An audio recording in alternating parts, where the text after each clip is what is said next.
మధురార్చన భక్తి టీవీ ప్రేక్షకులకు నమస్కారం.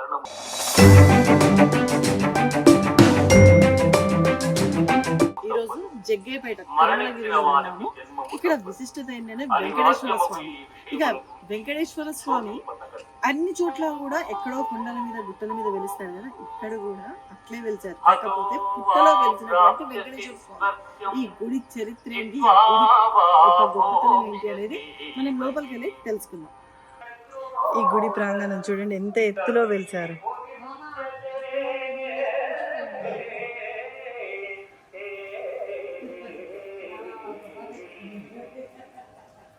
గిరి ప్రదక్షిణం కూడా ఉంటుంది ఇక్కడ.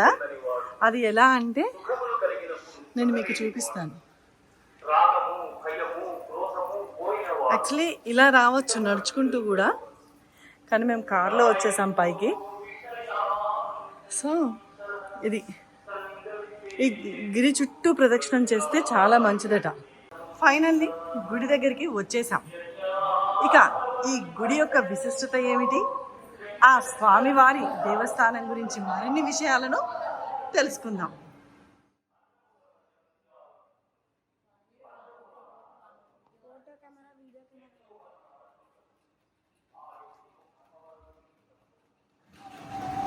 స్వామివారి నిత్య కళ్యాణ మండపం అంటది.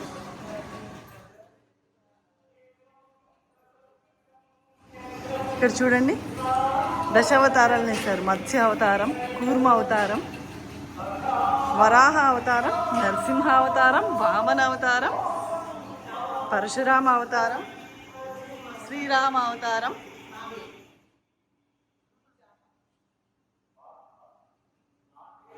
బలరామ అవతారం, శ్రీకృష్ణ అవతారం, కల్కి అవతారం.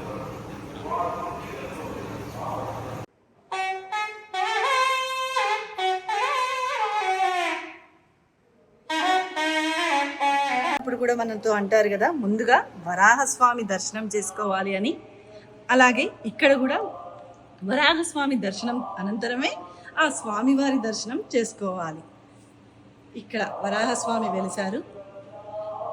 వరాహస్వామి దర్శనం చేసుకున్నాక ఇక్కడ ఒక ప్రదక్షిణం చేసి ఆ తర్వాత ఆ స్వామివారి ఆలయంలోకి వెళ్ళి స్వామివారిని దర్శించుకోవాలి.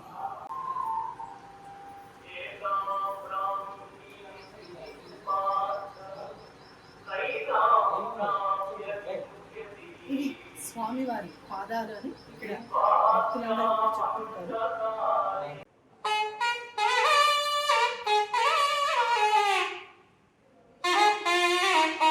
స్వయంభూ వాల్మీకాద్భోవ శ్రీ వెంకటేశ్వర స్వామి వారి మూల విరాటనిది ఈ గుడి అర్చకులు.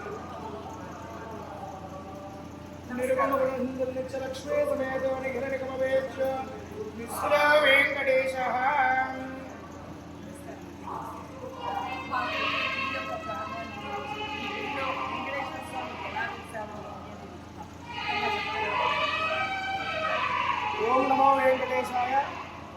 శ్రీనివాస మహోత్సవంలో విష్ణుమూర్తికి భృగువారు వచ్చేసి కుండల మీద కాలంతో తన్నినప్పుడు అమ్మవారు లక్ష్మీదేవి అలిగి భూలోకానికి వచ్చేసినప్పుడు స్వామి కూడా వెనకబడి వచ్చేసి పుట్టంజరేసి తపస్సు చేస్తున్న సమయంలో బ్రహ్మదేవుడు శివుడు కూడా ఆవుతుడుగా మారి వచ్చేసి పుట్టకేసి పాలు కురిపిస్తూ ఉంటే యాదవుడు వచ్చేసి స్వామిని గొడ్డంతో కొట్టినప్పుడు స్వామివారి ఇక్కడి నుంచి అలిగి తిరుపతి వెళ్తారన్నమాట.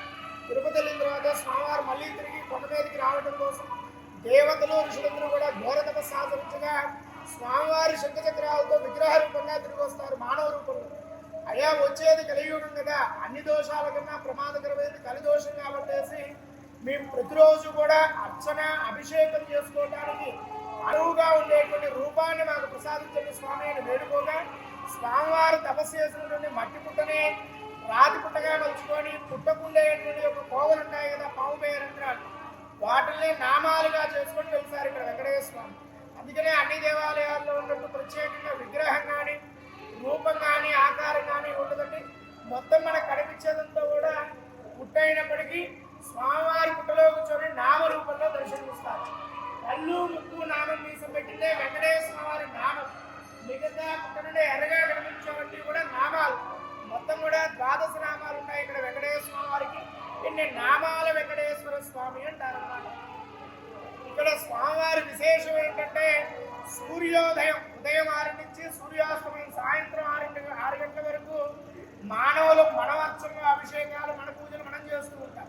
సాయంత్రం సూర్యాస్తమయం అయిన తర్వాత కొండ మొత్తం కూడా సర్పాలు సంచరిస్తున్నారు అంటానికి తార్కాణం అన్నమాట. ఇది వెంకటేశ్వర స్వామివారి మహత్యానికి వచ్చేసి మన పెడగంచిపూలు తిరుపతమ్మ వారి తల్లిదండ్రులు వచ్చేసి సంతానం కోసం వేడుకుంటే స్వామివారి తిరుపతమ్మ వారిని సాధించాలి. ప్రథమం భక్తులు కూడా పెడగంచిపూలు అమ్మవారి దగ్గరికి వెళ్ళే వాళ్ళు ఎవరైనా ఉంటే తిరుమలగిరి వచ్చి స్వామివారి దర్శనం చేసుకుని అమ్మవారి దగ్గరికి వెళ్తారనమాట. అంత విశేషం ఇక్కడ తిరుమలగిరిలో వెంకటేశ్వర వారు. ఇంకో విశేషం ఏంటంటే ప్రతినిత్యం కూడా పూర్వకాలంలో బ్రహ్మదేవుడు శివుడు కూడా ఆవు దొడులుగా మారొచ్చేసి పుట్టకేసి పాలు వినిపించేవారు. తర్వాత కాలంలో యాదవులు ఆవుల్ని కొండ మీద తోలుకొచ్చేస్తే ఆవులంతలపై వచ్చేసి స్వామివారి పుట్టకేసి పాలు వినిపించేది. ఇప్పుడు దేవాలయం కట్టిన తర్వాత ఆవులు వచ్చేసి పాలు వినిపించడం సాధ్యం కాదు కదా.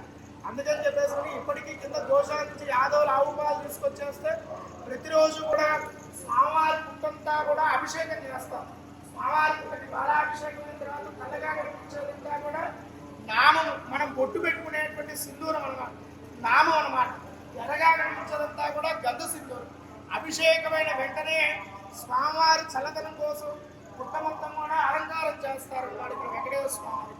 అంత విశేషం స్వామివారి ఇక్కడ. ఇంకో విశేషం ఏంటంటే కృష్ణా, గుంటూరు, నల్గొండ, ఖమ్మం ఈ 4 జిల్లాల వారు కూడా రైతు వారిగా స్వామివారికి పండినటువంటి మొట్టమొదటి పంట కొంచెం ధాన్యం కానీ పాలు కానీ అవన్నీ కూడా తీసి పక్కన పెట్టేసి స్వామికి తీసుకొచ్చి ఇస్తూ ఉంటారన్నమాట. పాల్గొన మాసం 2 రోజులు కూడా ఇవ్వటం మర్చిపోయినా తేవటం మర్చిపోయినా ఇంట్లో ఆవులు కూడా పాల్గొంటారు. అంత విశేషం అన్నమాట మన స్వామివారి. ఓం నమో వెంకటేశాయ. ఇక్కడ ప్రాధాన్యత ఏంటంటే వివాహం అవని వాళ్ళకి కానీ సంతానం లేని వాళ్ళకి కానీ ఆరోగ్యం కుదుట లేకపోయినా కానీ స్వామివారి దగ్గరకు వచ్చేసి మనం మొక్కుని వెళ్ళిపోతే మళ్ళీ 40 రోజుల్లో తిరిగి వచ్చి వాళ్ళు శుభవార్త స్వామివారికి చెప్పుకుంటారన్నమాట. అంత విశేషం ఇక్కడ వెంకటేశ్వర. విన్నారు కదా ఆ స్వామివారి విశిష్టత గురించి. ఇక్కడ సాయంత్రం 6 అయిందంటే మనుషులందరూ కూడా వెళ్ళిపోతారు. ఎవరు కూడా ఇక్కడ మానవులు అనే వాళ్ళు ఎవరు ఉండరండి. ఇక్కడ పావులు మాత్రమే సాయంత్రం పూట 6 తర్వాత స్వామివారికి అభిషేకాలు పూజలు చేసుకొని వారి భక్తిని వారు తెలియజేసుకుంటాయని అంటున్నారు ఇక్కడ అయ్యగారు అయితే. అంతేకాదు అట్లా ఆనవాళ్ళు కూడా కనిపిస్తాయట మరి వాళ్ళకైతే. కానీ ఎట్టి పరిస్థితుల్లో కూడా లోపల ఫోటోలు కానీ స్వామివారిని తీయద్దు అని చెప్పి చెప్తున్నారు. ఇంకొక ముఖ్యమైన విషయం ఏమిటంటే ఇక్కడ స్వామివారికి అభిషేకము, అర్చన కార్యక్రమాలు, పూజ మొత్తం కూడా భారద్వాజ గోత్రానికి సంబంధించినటువంటి అయ్యగారు మాత్రమే చేస్తారట. వాళ్ళకి మాత్రమే సొంతం అనేసి అంటున్నారు. ఇక ఈ గుడి విశిష్టత గురించి తెలుసుకున్నారు కదా. మీకు ఏ కష్టం వచ్చినా ఏదొచ్చినా ఆ ఆపద్బాంధవుడు ఏడుకొండల వాటిని దర్శించుకొని మీ యొక్క కోరికను మొక్కుకుంటే తప్పకుండా మీకు ఒక 41 రోజుల్లోనే మీకు అనుకున్న పని మీ కార్యం అనేది మంచిగా అనుకుందని చెప్పేసి అంటున్నారు.